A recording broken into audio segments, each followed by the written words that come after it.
एक छोटे से गांव में, जहां हरियाली और शांति का वास था, एक लड़की रहती थी जिसका नाम आर्या था। आर्या बचपन से ही बहुत शांत और अंतर्मुखी स्वभाव की थी। उसे किताबें पढ़ना, चित्र बनाना और अकेले समय बिताना पसंद था। गांव के अन्य बच्चे खेल कूद में व्यस्त रहते, लेकिन आर्या अपने कल्पनाओं की दुनिया में खोई रहती। गर्मी की छुट्टियों का समय था। एक दिन आर्या अपने गांव के पास स्थित जंगल में टहलने गई। वहां उसने एक घायल खरगोश को देखा। वह सफेद रंग का, नन्हा सा और बेहद प्यारा था। उसके पैर में चोट लगी थी और वह दर्द से कराह रहा था। आर्या को उस पर दया आई। उसने अपने दुपट्टे का एक टुकड़ा फाड़ा और उसके पैर पर पट्टी बांध दी। आर्या ने उस खरगोश को अपने साथ घर ले जाने का निश्चय किया। वो उसे चिंकी नाम से बुलाने लगी। आर्या ने उसकी देखभाल की, उसे दूध पिलाया और उसके लिए एक छोटा सा बिस्तर बनाया। धीरे धीरे चिंकी का पैर ठीक हो गया और वह पहले की तरह उछल कूद करने लगा। चिंकी और आर्या की दोस्ती गहरी होती गई। जहां आर्या जाती, चिंकी उसके साथ होता। आर्या उसे अपने सारे दुख और खुशियां बताती और ऐसा लगता था जैसे चिंकी सब समझता हो। उसकी मौजूदगी से आर्या के जीवन में एक नई रोशनी आ गई थी। एक दिन जब आर्या और चिंकी जंगल में टहलने गए, तो उन्हें कुछ शिकारियों की आवाज सुनाई दी। वे जंगल में जाल बिछा रहे थे। आर्या ने जल्दी से चिंकी को गोद में उठाया और घर की ओर दौड़ पड़ी। वह जानती थी कि जंगल के अन्य जानवर भी खतरे में थे। उसने गांव के बड़े बुजुर्गों को इस बारे में बताया। गांव वालों ने मिलकर शिकारियों को पकड़ने का निर्णय लिया। सभी ने मिलकर जंगल के चारों ओर घेराबंदी की और शिकारियों को पकड़ लिया। शिकारियों के पकड़े जाने के बाद जंगल के जानवर फिर से सुरक्षित महसूस करने लगे। इस घटना के बाद आर्या गांव में हीरो बन गई। सब उसकी बहादुरी और चिंकी के प्रति उसके प्रेम की सराहना करने लगे। लेकिन आर्या जानती थी कि असली हीरो चिंकी था, जिसने उसे यह सिखाया कि सच्ची दोस्ती का मतलब निस्वार्थ प्रेम और दूसरों की मदद करना है। आर्या और चिंकी की दोस्ती अब पूरे गांव में मशहूर हो चुकी थी। गांव के बच्चे भी अब आर्या की तरह जानवरों से प्रेम करना और उनकी देखभाल करना सीख गए थे। आर्या का जीवन चिंकी के साथ बहुत खुशहाल हो गया था, लेकिन नियति के पास इस दोस्ती को एक और परीक्षा से गुजारने की योजना थी। गर्मी के दिन थे। एक सुबह आर्या और चिंकी जंगल की सैर पर निकले। दोनों ने रास्ते में फलों के पेड़ देखे, रंग बिरंगे फूलों का आनंद लिया और एक छोटी नदी के किनारे बैठकर समय बिताया। अचानक आर्या को जंगल के भीतर से अजीब सी आवाजें सुनाई दी। वह आवाज डरावनी थी, मानो कोई बड़ी मुसीबत आने वाली हो। आर्या ने देखा कि जंगल के एक हिस्से में पेड़ कट रहे थे। ये पहली बार था जब उसने जंगल में इतनी हलचल देखी। चिंकी भी बेचैन हो गया। आर्या समझ गई कि कुछ गलत हो रहा है। आर्या तुरंत गांव लौटी और बड़े बुजुर्गों को जंगल में हो रही पेड़ों की कटाई के बारे में बताया। गांव के मुखिया ने कहा, ये जंगल हमारी संपत्ति है, हम इसे बचाएंगे, लेकिन हमें ये भी पता करना होगा कि ऐसा कौन कर रहा है। आर्या ने चिंकी की मदद से एक योजना बनाई। वह अगले दिन चिंकी के साथ जंगल गई और छुपकर ये देखने लगी कि वहाँ क्या हो रहा है। उसने देखा कि कुछ लोग बड़े बड़े पेड़ों को काट रहे थे और वहाँ मशीनें भी लाई गई थीं। आर्या ने उन लोगों की बातें सुनी। वे कह रहे थे कि इस जगह पर एक बड़ा कारखाना बनाया जाएगा।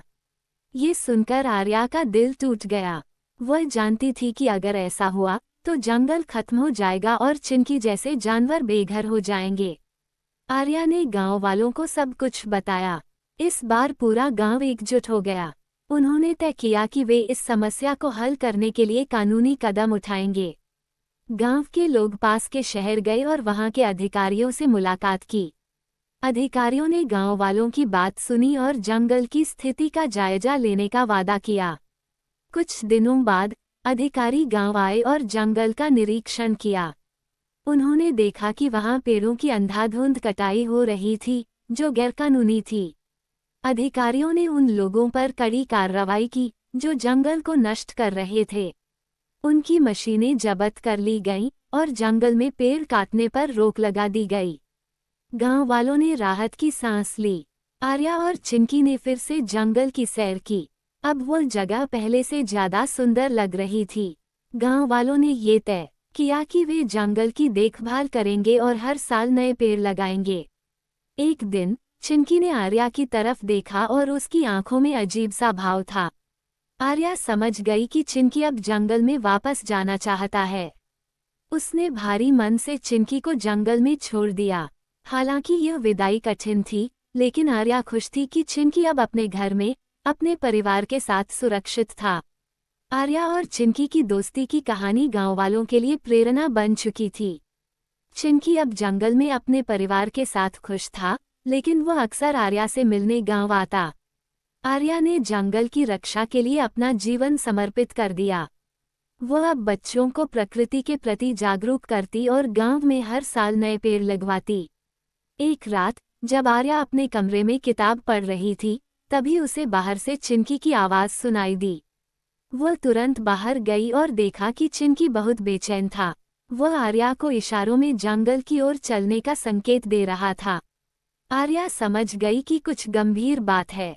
वह टॉर्च और अपनी टोपी लेकर तुरंत चिंकी के पीछे पीछे जंगल की ओर चल पड़ी।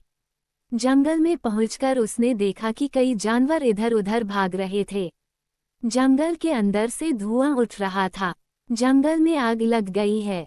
आर्या चौंक पड़ी। आर्या ने बिना देर किए गांव वालों को सूचना देने का फैसला किया।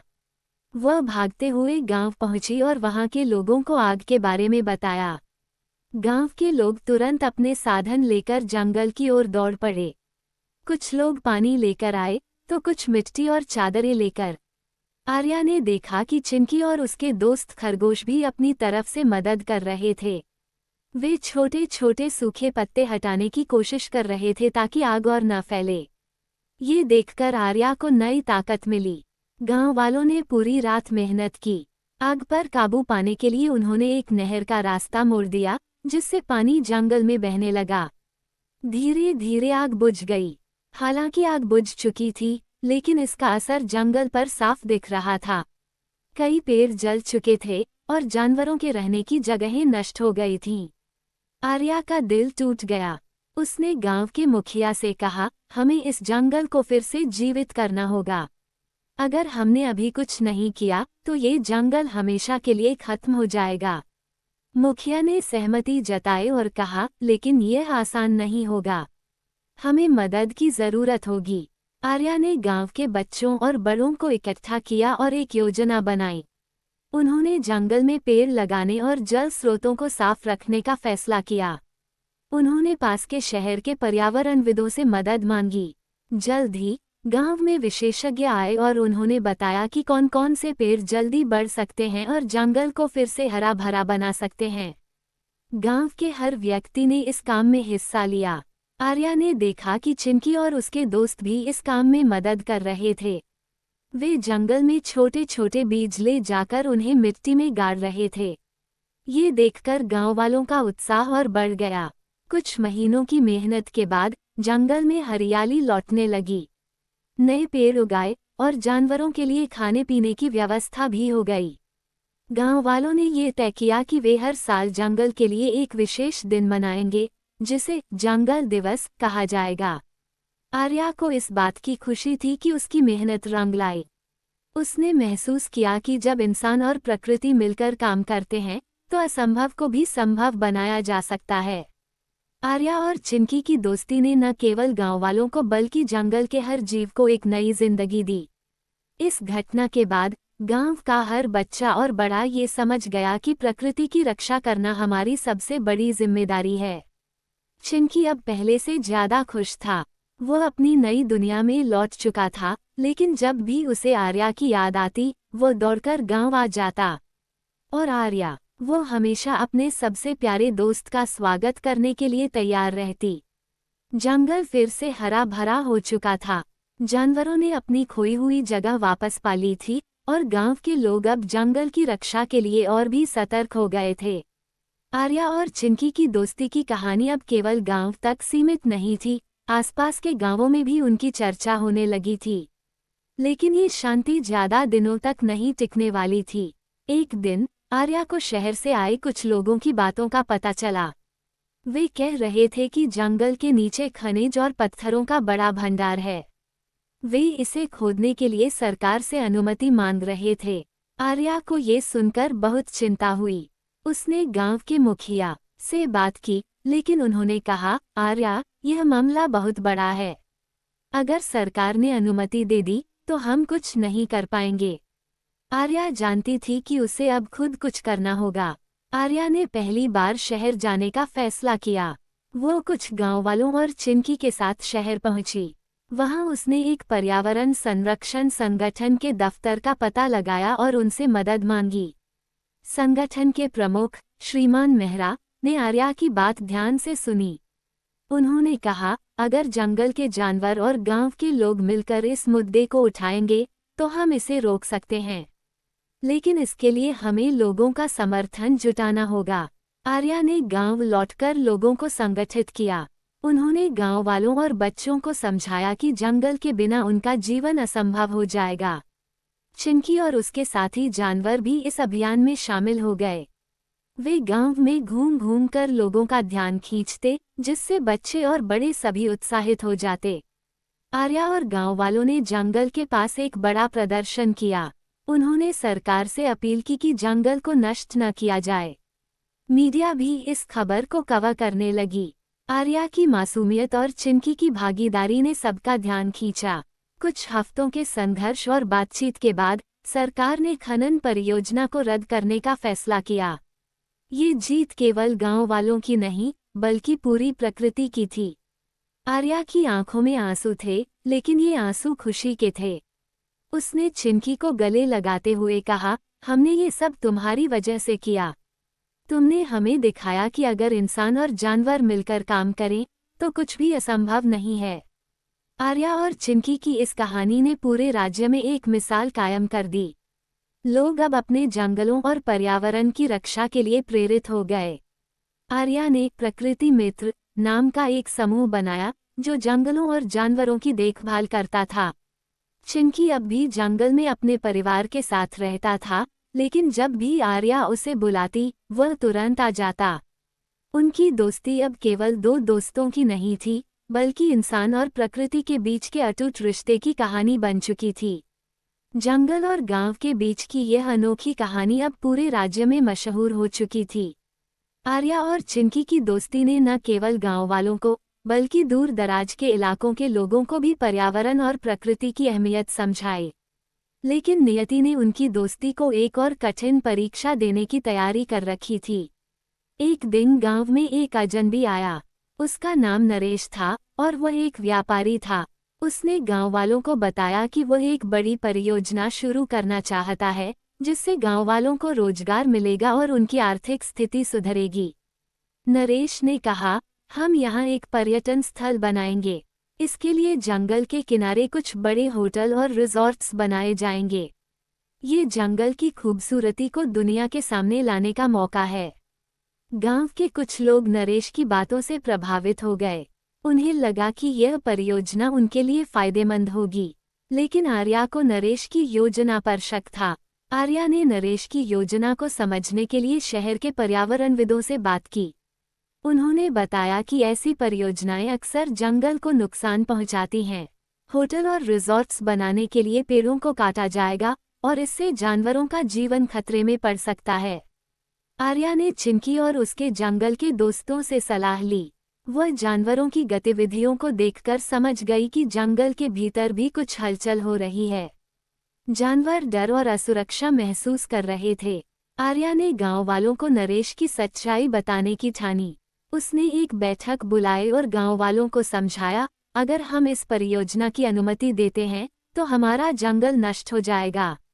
रोजगार तो मिल सकता है, लेकिन हमारी आने वाली पीढ़ियों को क्या मिलेगा? सूखा, बंजर जमीन और बर्बाद हुआ पर्यावरण। चिंकी और उसके दोस्तों ने भी अपनी उपस्थिति से गांव वालों का ध्यान खींचा। वे अपनी मासूम हरकतों से ये दिखा रहे थे कि जंगल उनका घर है और उन्हें बचाने की जिम्मेदारी इंसानों की है। गांव के बुजुर्ग मुखिया ने कहा, आर्या सही कह रही है। हमें अपने जंगल को बचाना होगा। नरेश का प्रस्ताव भले ही आकर्षक लगे, लेकिन ये हमारी मिट्टी और हमारे जंगल के लिए खतरनाक है। गांव वालों ने नरेश को स्पष्ट शब्दों में मना कर दिया, लेकिन नरेश आसानी से हार मानने वाला नहीं था। उसने अपनी परियोजना को आगे बढ़ाने के लिए शहर से अनुमति लेने की कोशिश की। आर्या ने एक बार फिर शहर जाकर पर्यावरण संरक्षण संगठन और मीडिया का सहारा लिया। उन्होंने सरकार के अधिकारियों से अपील की और जंगल की रक्षा के लिए एक बड़ा अभियान शुरू किया। नरेश ने अपने प्रभाव का इस्तेमाल करके गांव वालों को डराने की कोशिश की, लेकिन इस बार पूरा गांव एकजुट था। उन्होंने सरकार से यह वादा किया कि वे जंगल को पर्यटन स्थल बनाने के बजाय उसे संरक्षित क्षेत्र घोषित करेंगे, जहां केवल वैज्ञानिक अध्ययन और सीमित पर्यटन की अनुमति होगी। कई हफ्तों की लड़ाई के बाद सरकार ने नरेश की परियोजना को रद्द कर दिया और जंगल को संरक्षित क्षेत्र घोषित कर दिया।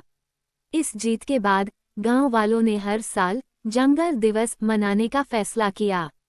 इस दिन गांव के सभी लोग जंगल की सफाई करते, नए पेड़ लगाते और जानवरों के लिए पानी और खाना उपलब्ध कराते। आर्या और चिंकी की दोस्ती अब भी पहले जैसी मजबूत थी। चिंकी अब जंगल का नायक बन चुका था और गांव के बच्चे उसे देखने जंगल में आते। जंगल को संरक्षित क्षेत्र घोषित किए जाने के बाद गांव में नई ऊर्जा और उत्साह भर गया था। आर्या और चिंकी की मेहनत ने न केवल गांव को बल्कि पूरे क्षेत्र को प्रेरित किया। हर कोई अब जंगल की रक्षा के लिए सजग हो गया था। लेकिन जैसे जैसे समय बीता, एक नई समस्या ने दस्तक दी। गर्मी का मौसम अपनी चरम पर था। जंगल के पेड़ और पौधे सूखने लगे थे और जल स्रोत धीरे धीरे कम हो रहे थे। जंगल के जानवरों को पानी की कमी का सामना करना पड़ रहा था। चिंकी और उसके साथी जानवर गांव की ओर रुख करने लगे। आर्या ने देखा कि जंगल के पास की नदी सूख चुकी है। वह चिंतित हो गई। उसने गांव के बुजुर्गों से बात की। उन्होंने बताया कि लगातार बदलते मौसम और पर्यावरणीय असंतुलन के कारण ये स्थिति उत्पन्न हुई है। आर्या ने गांव वालों से कहा, हमें मिलकर जंगल के जल स्रोतों को बचाने के लिए काम करना होगा। अगर हम अभी कुछ नहीं करेंगे तो यह समस्या और बढ़ जाएगी। आर्या ने विशेषज्ञों से सलाह लेकर गांव वालों के साथ एक योजना बनाई। उन्होंने तय किया कि वे जंगल में पानी के पुराने स्रोतों को पुनर्जीवित करेंगे और बारिश के पानी को इकट्ठा करने के लिए बांध बनाएंगे। गांव के लोग और जंगल के जानवर मिलकर इस काम में जुट गए।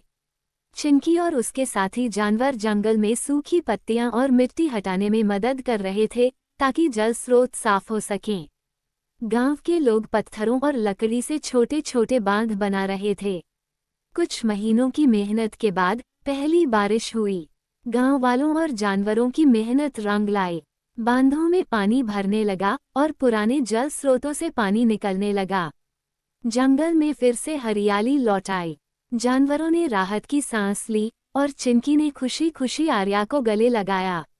आर्या ने महसूस किया कि यह सिर्फ पानी बचाने का काम नहीं था, बल्कि इंसान और प्रकृति के बीच के रिश्ते को और मजबूत बनाने का प्रयास था। अब जब जंगल फिर से हरा भरा हो गया था, आर्या ने सोचा कि इसे और बड़ा बनाया जाए। उसने गांव वालों से कहा, अगर हम आसपास की खाली जमीन पर और पेड़ लगाएंगे तो ये जंगल और जानवरों के लिए एक सुरक्षित जगह बन जाएगी। गांव वालों ने इस प्रस्ताव को खुशी खुशी स्वीकार किया। उन्होंने पास के शहर से मदद मांगी और हरित क्षेत्र परियोजना शुरू की। इस परियोजना के तहत हर परिवार ने 10-10 पेड़ लगाने का संकल्प लिया। एक दिन जब गांव के लोग जंगल में पेड़ लगाने में व्यस्त थे, तो अचानक चिंकी ने जोर जोर से आवाजें निकालनी शुरू कर दी। आर्या समझ गई कि कुछ गड़बड़ है। वह चिंकी के पीछे दौड़ी और देखा कि जंगल के अंदर एक शिकारी छुपा हुआ है। आर्या ने तुरंत गांव वालों को बुलाया। सभी ने शिकारी को घेर लिया और उसे पुलिस के हवाले कर दिया। ये पहली बार था जब चिंकी ने अपनी बहादुरी से जंगल को बचाने में मदद की। जंगल अब पहले से ज्यादा बड़ा और हरा भरा हो गया था। जानवर सुरक्षित थे और गांव वालों ने अपनी जिम्मेदारी को समझते हुए जंगल की देखभाल को अपनी दिनचर्या का हिस्सा बना लिया था। आर्या और चिंकी की दोस्ती अब भी मजबूत थी। चिंकी अब जंगल का रक्षक बन चुका था और आर्या ने प्रकृति मित्र संगठन को और भी बड़े स्तर पर काम करने के लिए प्रेरित किया। जंगल और गांव अब पूरी तरह से एक दूसरे पर निर्भर हो चुके थे। हर साल जंगल दिवस पर नए पेड़ लगाए जाते, जानवरों के लिए पानी और खाना रखा जाता और बच्चे जंगल की सफाई में मदद करते। आर्या और चिंकी की दोस्ती अब भी अटूट थी, लेकिन उनकी यह यात्रा अभी खत्म नहीं हुई थी। एक और चुनौती उनका इंतजार कर रही थी। एक दिन आर्या को शहर से एक चिट्ठी मिली। उसमें लिखा था कि एक बड़ी निर्माण कंपनी पास के इलाके में एक औद्योगिक क्षेत्र बनाने की योजना बना रही है। यह क्षेत्र जंगल के करीब था और अगर यह योजना शुरू हुई तो जंगल के पर्यावरण पर गंभीर असर पड़ सकता था। आर्या ने ये खबर गांव वालों को बताई। सब लोग चिंता में पड़ गए। गांव के मुखिया ने कहा, ये हमारे जंगल के लिए बहुत बड़ा खतरा है। अगर हम इसे नहीं रोकेंगे तो हमारी सारी मेहनत बेकार हो जाएगी। आर्या ने फैसला किया कि इस बार केवल गांव वालों और जानवरों का सहयोग काफी नहीं होगा। उसे दूसरे गांवों और शहर के लोगों को भी इस मुद्दे के लिए जागरूक करना होगा। उसने जंगल बचाओ अभियान शुरू किया। चिंकी और उसके साथी जानवर भी इस अभियान में शामिल हो गए। आर्या ने आसपास के गांवों में जाकर लोगों को बताया कि अगर यह औद्योगिक क्षेत्र बना तो उनके जीवन पर क्या असर पड़ेगा। चिंकी और जानवरों की मासूमियत और आर्या की दृढ़ता ने हर किसी को प्रेरित किया। लोग धीरे धीरे इस अभियान में शामिल होने लगे। निर्माण कंपनी ने गांव वालों को लालच देने की कोशिश की। उन्होंने कहा कि इस परियोजना से उन्हें नौकरी मिलेगी और उनका जीवन बेहतर होगा। लेकिन आर्या ने गांव वालों को समझाया, ये फायदा सिर्फ कुछ समय के लिए होगा, लेकिन जंगल का नुकसान हमेशा के लिए होगा। हमारी मिट्टी, पानी और हवा सब बर्बाद हो जाएंगे। गांव के लोग आर्या की बात समझ गए। उन्होंने कंपनी के प्रस्ताव को ठुकरा दिया और आर्या के साथ इस परियोजना का विरोध करने का फैसला किया। आर्या ने शहर जाकर सरकार के अधिकारियों से मिलने की कोशिश की। उसने उन्हें जंगल की अहमियत के बारे में बताया और यह भी समझाया कि इस परियोजना से पर्यावरण को कितना नुकसान होगा। उसने अपने साथ जंगल के जानवरों और गांव वालों की तस्वीरें और वीडियो दिखाए। मीडिया ने भी इस मुद्दे को उठाया और आर्या का अभियान पूरे राज्य में चर्चा का विषय बन गया। कई महीनों की लड़ाई के बाद सरकार ने घोषणा की कि जंगल के पास कोई औद्योगिक क्षेत्र नहीं बनाया जाएगा। उन्होंने ये भी कहा कि उस इलाके को पर्यावरण संरक्षण क्षेत्र घोषित किया जाएगा, जहां किसी भी प्रकार का निर्माण कार्य नहीं होगा। गांव में ये खबर सुनकर खुशी की लहर दौड़ गई। गांव वालों ने आर्या और चिंकी को गले लगाते हुए धन्यवाद दिया। इस जीत के बाद आर्या ने तय किया कि वह जंगल की रक्षा के लिए बच्चों को और ज्यादा जागरूक करेगी। उसने जंगल के पास एक प्रकृति विद्यालय शुरू किया, जहां बच्चों को पेड़ों, जानवरों और पर्यावरण के महत्व के बारे में सिखाया जाता था। चिंकी और उसके साथी जानवर भी इस विद्यालय का हिस्सा बन गए। बच्चे जंगल में आकर जानवरों से मिलते और उनके साथ खेलते। आर्या और चिंकी की कहानी ने पूरे राज्य में जागरूकता फैलाई थी। जंगल अब सुरक्षित था, गांव और जंगल के बीच का रिश्ता और मजबूत हो चुका था। प्रकृति विद्यालय बच्चों और बड़ों दोनों के लिए सीखने का केंद्र बन गया था। लेकिन जैसा कि हर कहानी में होता है, उनकी दोस्ती को एक और चुनौती का सामना करना पड़ा। गर्मियों के एक दिन, जब हवा तेज चल रही थी, जंगल के एक हिस्से में आग लग गई। यह आग धीरे धीरे फैलने लगी और जंगल के जानवरों में अफरा तफरी मच गई। चिंकी तुरंत आर्या के पास पहुंचा और अपनी आवाज़ों और हरकतों से उसे आग के बारे में बताने की कोशिश की। आर्या ने आग की लपटों को दूर से देखा और तुरंत गांव के लोगों को इकट्ठा किया। उन्होंने कहा, अगर हमने समय रहते इस आग को नहीं रोका तो पूरा जंगल नष्ट हो जाएगा। हमें जानवरों और पेड़ों को बचाने के लिए कुछ करना होगा। गांव के लोग बाल्टियों में पानी भरकर जंगल की ओर दौड़ पड़े। आर्या ने फायर ब्रिगेड को भी बुलाया, लेकिन वे दूर थे और उनके आने में समय लगने वाला था। चिंकी और उसके साथी जानवर भी आग से दूर भाग रहे जानवरों को सुरक्षित जगह तक ले जाने में मदद करने लगे। आर्या ने बच्चों और महिलाओं को गांव में रुककर पानी इकट्ठा करने और भोजन तैयार करने के लिए कहा, ताकि आग बुझाने वाले लोगों को थकान न हो। कई घंटों की मेहनत के बाद गांव वालों और फायर ब्रिगेड ने मिलकर आग पर काबू पा लिया। हालांकि जंगल का एक हिस्सा जल चुका था। कई पेड़ और कुछ जानवर इस आग की भेंट चढ़ गए थे। आर्या की आंखों में आंसू थे। चिंकी भी चुपचाप उसके पास खड़ा था। मुखिया ने कहा, हमने आग बुझा दी, लेकिन हमें ये सुनिश्चित करना होगा कि भविष्य में ऐसा न हो। हमें जंगल को फिर से हरा भरा बनाना होगा। आग के बाद आर्या ने जंगल पुनर्निर्माण अभियान शुरू किया। उसने आसपास के गांवों से भी मदद मांगी। सभी ने मिलकर जंगल में नए पेड़ लगाए। गांव वालों ने ये सुनिश्चित किया कि जंगल में आग से बचाव के उपाय किए जाएं, जैसे कि सूखी घास और पत्तियों को समय समय पर हटाना। चिंकी और उसके साथी जानवरों ने भी पेड़ों के बीज जंगल में फैलाने में मदद की। आर्या ने कहा, ये सिर्फ पेड़ लगाने का काम नहीं है, ये हमारे भविष्य को बचाने की कोशिश है। कुछ महीनों बाद नए पेड़ों की कोंपलें निकलने लगीं। जंगल में फिर से हरियाली लौट आई।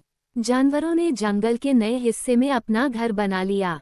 आर्या और चिंकी ने मिलकर यह साबित कर दिया कि अगर इंसान और प्रकृति साथ मिलकर काम करें, तो सबसे बड़ी आपदा को भी हराया जा सकता है।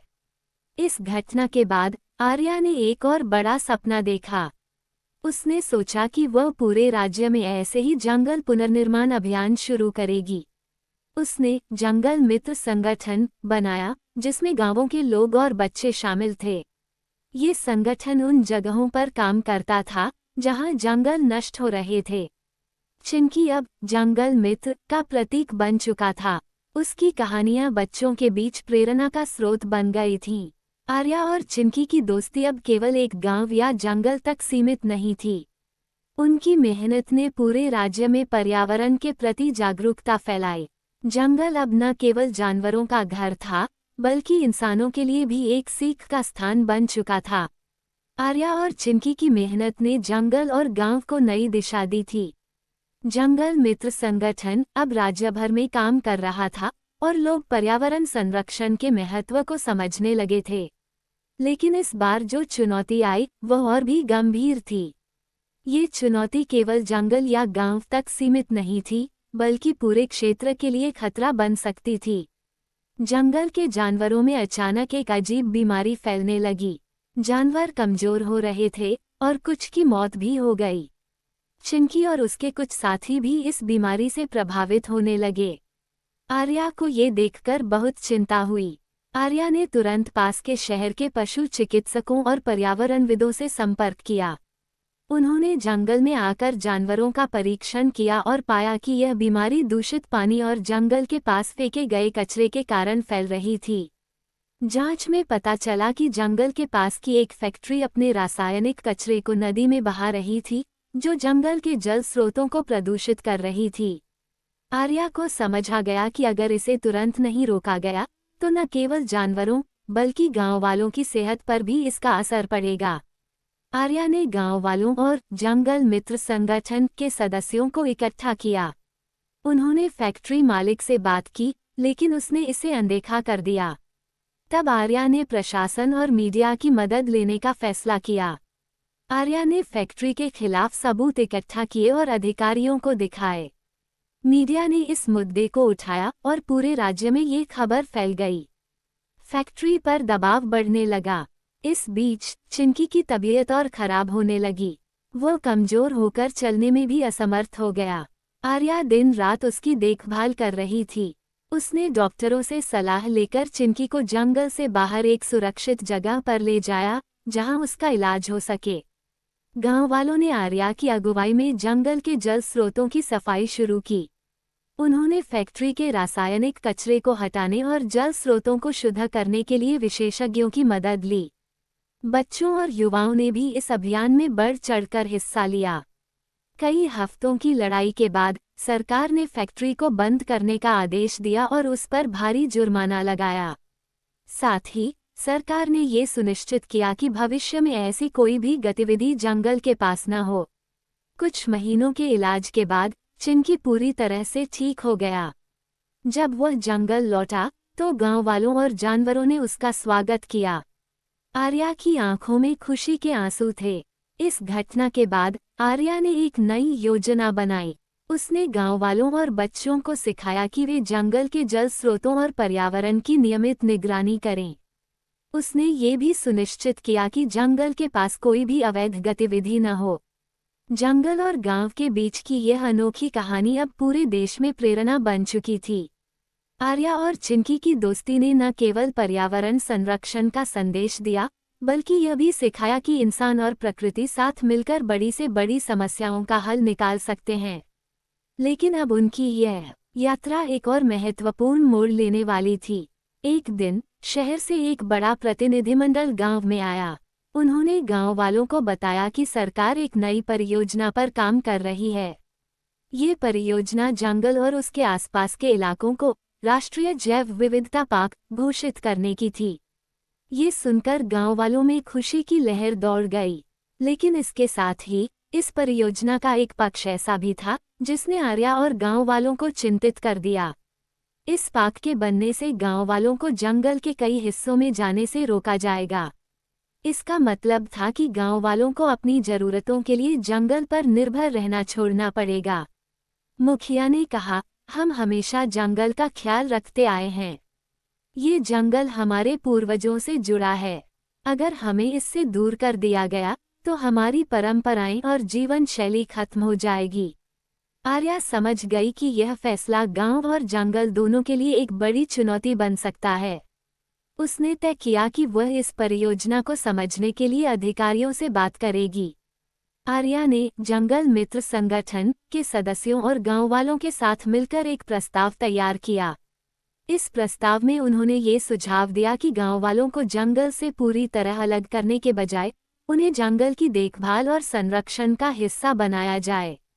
आर्या ने कहा, गांव वाले जंगल के असली संरक्षक हैं।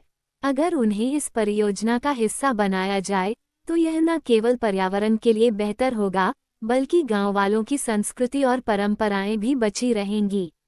आर्या और मुखिया ने राज्य के पर्यावरण मंत्री से मुलाकात की। उन्होंने अपने प्रस्ताव को विस्तार से समझाया। आर्या ने कहा, जंगल को बचाने के लिए हमें गांव वालों की मदद की जरूरत है। उन्हें इस परियोजना का हिस्सा बनाकर हम जंगल को और भी बेहतर तरीके से संरक्षित कर सकते हैं। सरकार ने आर्या के सुझावों पर विचार करने का आश्वासन दिया। इस बीच आर्या ने गांव वालों को पर्यावरण संरक्षण के आधुनिक तरीकों के बारे में सिखाना शुरू किया। उसने उन्हें बताया कि वे जंगल के संसाधनों का उपयोग कैसे करें ताकि पर्यावरण को नुकसान न हो। बच्चों को जंगल के महत्व और जैव विविधता के संरक्षण के तरीकों के बारे में बताया गया। कई महीनों की बातचीत और तैयारी के बाद सरकार ने परियोजना की शुरुआत की। लेकिन इस बार गांव वालों को भी इस परियोजना का हिस्सा बनाया गया। उन्हें जंगल संरक्षक का दर्जा दिया गया और जंगल की देखभाल की जिम्मेदारी सौंपी गई। सरकार ने गांव के पास एक जैव विविधता केंद्र भी बनाया, जहां पर्यटक आकर जंगल के बारे में सीख सकते थे। ये केंद्र गांव वालों के लिए रोजगार का एक नया साधन बन गया। चिंकी और उसके साथी जानवर भी इस परियोजना का हिस्सा बन गए। जंगल में आने वाले पर्यटकों को उनकी मौजूदगी से यह समझ में आया कि जंगल केवल इंसानों के लिए नहीं, बल्कि जानवरों और पक्षियों का भी घर है। चिंकी अब जंगल का अभिनेता बन चुका था। उसकी मासूम हरकतें पर्यटकों को आकर्षित करती और बच्चों को पर्यावरण के प्रति जागरूक बनाती। इस परियोजना के बाद गांव और जंगल का रिश्ता और भी मजबूत हो गया। अब गांव वाले जंगल को न केवल अपनी जरूरतों के लिए देखते थे, बल्कि इसे एक अमूल्य धरोहर के रूप में संजो कर रखते थे। सीख, ये कहानी यह सिखाती है कि कठिनाइयाँ कितनी भी बड़ी क्यों न हों, अगर इंसान और प्रकृति एकजुट हों तो हर समस्या का समाधान हो सकता है। आर्या और चिंकी की दोस्ती ने ये साबित कर दिया कि सच्ची दोस्ती का मतलब एक दूसरे का साथ देना और मुश्किलों में एक दूसरे के लिए खड़ा होना है। आर्या और चिंकी की यह यात्रा अब तक की सबसे बड़ी सीख थी। उन्होंने ये साबित कर दिया कि जब इंसान और प्रकृति मिलकर काम करते हैं तो हर समस्या का समाधान निकल सकता है। उनकी यह अनोखी दोस्ती अब केवल गांव और जंगल तक सीमित नहीं थी, बल्कि यह पूरे देश के लिए एक मिसाल बन गई थी। समाप्त।